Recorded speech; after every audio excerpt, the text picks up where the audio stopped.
had some time to self-reflect, so now I'm writing this to you.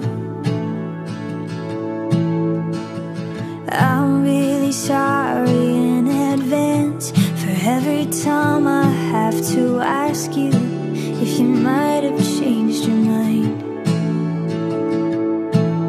And baby, does it make me crazy thinking about you every day, wishing you'd appear?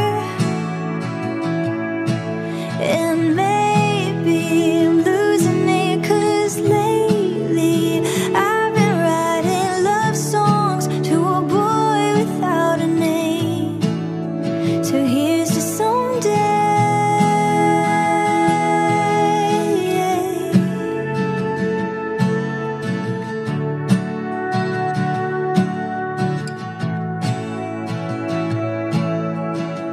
I'm kinda over all the talk.